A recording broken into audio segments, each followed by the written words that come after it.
Cúbranos a Ángel Lorenzán. Es lo que me preguntaría yo mismo. ¿Quién es Ángel Lorenzán?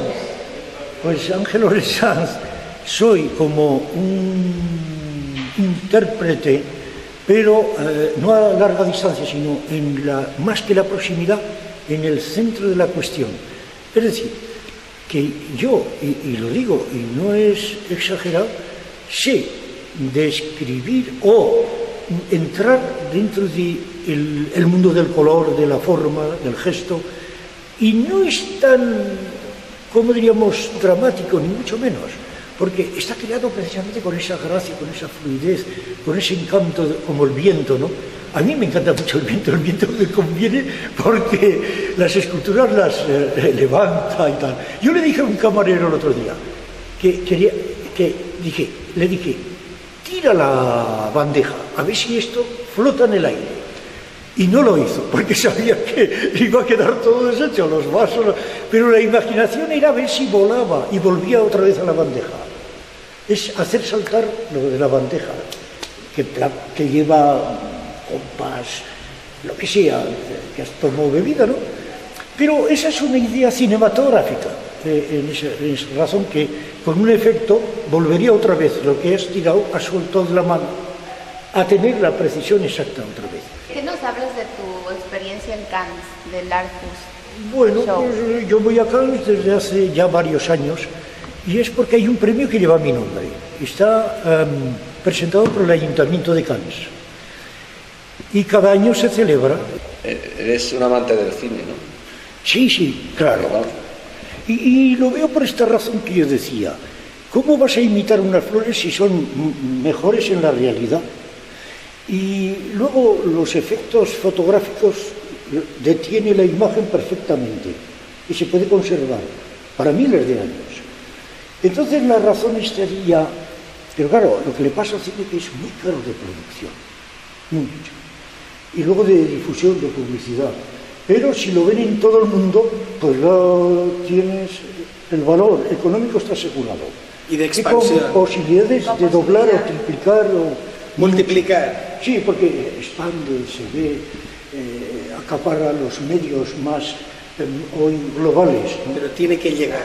Sí, tiene que tener un algo emocionante.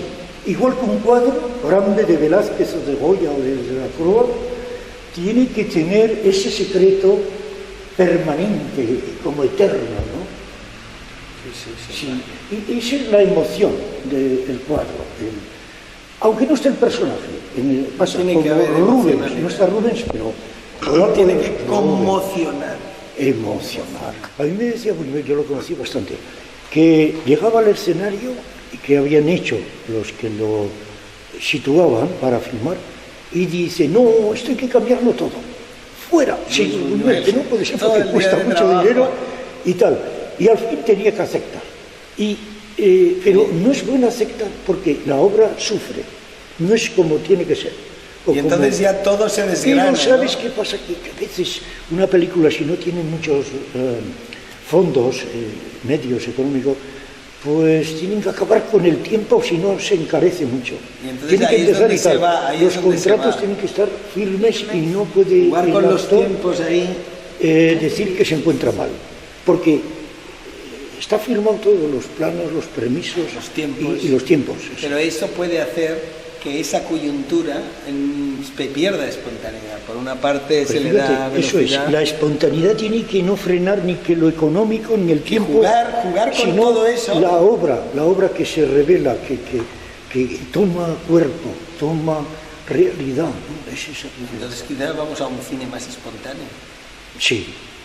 Yo creo que es más real, ¿no? Sí. Bueno, y hablas de tu galería.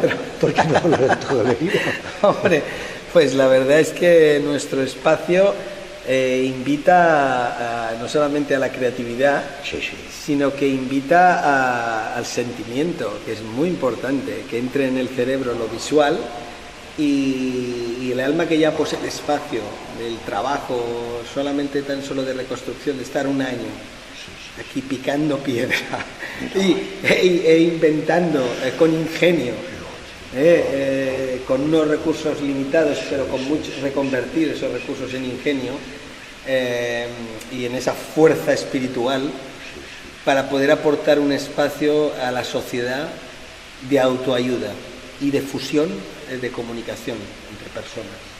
Entonces todo esto nos lleva hoy a estar en un estatus muy bueno, porque la creencia es tan absoluta que las grandes compañías, Coca-Cola, IBM, Microsoft, ya se están fijando en esta frescura. Y cuando estos grandes, que tienen grandes ojeadores y están constantemente buscando nuevos prototipos, te llaman a la puerta, realmente puedes decir, el producto ya estaba acabado, el producto creo en él y está funcionando, estoy llegando a la sociedad. Pero estos grandes te avalan, te contratan y te pagan. Y esto es en la realidad. ¿Cuánto vale un artista? Pues cuánto me paguen por las obras. El artista ya tiene el valor, pero la obra está ahí, ¿no? Ya está produciendo, ¿no? Desde el momento. Y esto está convirtiéndose en un espacio multiplicador. Cada cosa que se hace, por pequeña o grande que sea, se multiplica.